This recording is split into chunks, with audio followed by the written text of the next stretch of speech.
एक रात पूरा महल सो रहा था। आसमान पर बिजली चमकी। महल के ऊपर जलता नीला दिया अचानक बुझ गया।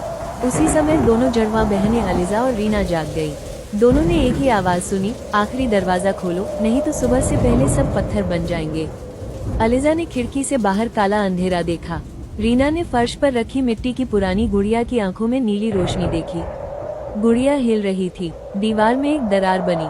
उस दरार से नीली रोशनी आई। नन्ही परियों की धीमी फुसफुसाहट सुनाई दी। वक्त कम है, 7 चाबियां ढूंढो, दरवाजा खोलो, सल्तनत बचाओ। दोनों बहनें नीचे तहखाने में दौड़ी।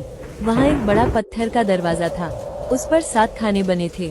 गुड़िया खुद चलकर दरवाजे के पास गई और वहीं रुक गई। एक खाने में नीली रोशनी भर गई। अलीजा बोली, ये खाने चाबियों के लिए हैं। परियों की आवाज आई, चाबियां इसी सल्तनत में छिपी हैं। हर चाबी के साथ एक राज है। हर जगह एक परीक्षा है। डरो मत, आगे बढ़ो। दोनों बाहर निकली। समंदर के किनारे पुराना घाट था। वहाँ जंग लगा पुराना दिया लटक रहा था। रीना ने दिए को छुआ तो दिया खुद जल उठा। पानी के पास रेत में रोशनी चमकी। पहली चाबी रेत से बाहर निकली। अलीजा ने चाबी उठाई तो दिया बुझ गया। दूर से हवा की आवाज आई, जैसे कोई हाथ हिलाकर कह रहा हो, अगली जगह चलो।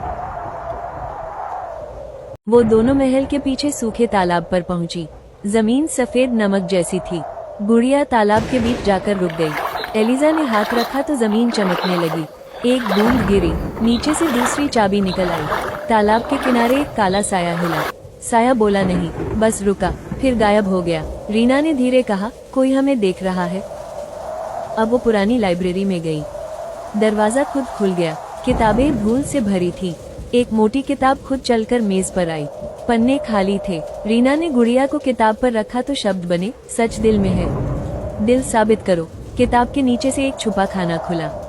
तीसरी चाबी बाहर गिर गई। साथ में एक कागज भी निकला, अगर रोशनी कम हो तो घंटी बजाओ, झूठ टूट जाएगा। अलीजा ने वो कागज संभाल लिया। अब वो जंगल गई। जंगल में एक ऊंचा पेड़ था। उसकी शाखाओं से बहुत सारी छोटी छोटी घंटियां लटकी थी। हवा चलती थी, पर सिर्फ एक घंटी बज रही थी। गुड़िया ने उसी घंटी की तरफ देखा। रीना ने वो घंटी उतारी। उसके अंदर से चौथी चाबी निकली। पेड़ की छाल पर एक हल्की लाइन उभरी, फैसला जल्दी, कदम पक्का, पीछे मत देखो। घंटी की आवाज थोड़ी देर हवा में तैरती रही, फिर शांत हो गई।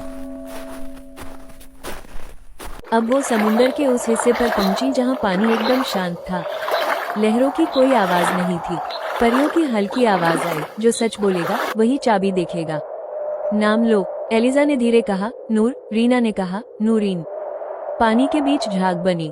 5वीं चाबी ऊपर आ गई। जैसे ही दोनों ने चाबी उठाई, पानी में एक पारदर्शी हाथ दिखा, फिर छिप गया। रीना ने गहरी सांस ली। जल्दी करो। अब वो महल की सबसे ऊपर वाली मंजिल पर गई। वहाँ आईनों का कमरा था। हर दीवार पर आईने थे। किसी भी आईने में कोई परछाई नहीं थी। गुड़िया कमरे के बीच जाकर रुक गई। एक आईना हल्का चमका।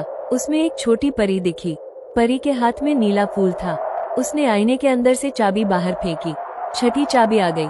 परी ने कहा, आखिरी चाबी बाहर नहीं, अपने दिल में देखो, साथ रहो, अलग मत होना। दोनों बहनें तहखाने में वापस आईं। उन्होंने 6 चाबियां लगाईं। 7वां खाना खाली था। परियों ने, आखिरी चाबी दिल से बनती है। अलीजा ने रीना का हाथ मजबूती से पकड़ा। दोनों ने पत्थर के बीच अपने हाथ रखे। पत्थर गर्म हुआ। दोनों हाथों के बीच रोशनी बनी। रोशनी पत्थर में समा गई और 7वीं चाबी बनकर बाहर आ गई। दरवाजा धीरे धीरे खुला। अंदर एक बड़ा हाल था। हर तरफ पत्थर के बने लोग खड़े थे। परियां, सिपाही, गाने वाले, सब जमे हुए थे। बीच में कांच का ताबूत था। उसमें एक बड़ी परी सो रही थी। पास एक काला बक्सा रखा था। बक्से में 3 शीशियां थीं। एक में रेत, एक में पानी और एक में धुआं। अलीजा ने कहा, कौन सी तोड़े? रीना ने कहा, पहले धुआं। सच दिखाओ। उन्होंने धुएं वाली शीशी तोड़ी। धुआं पूरे हाल में फैल गया। धुंध में एक तस्वीर बनी। उसमें वही बड़ी परी दुखी दिखी।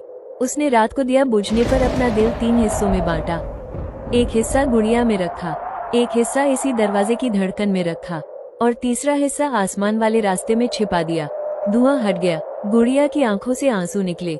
कमरा बिल्कुल शांत हो गया।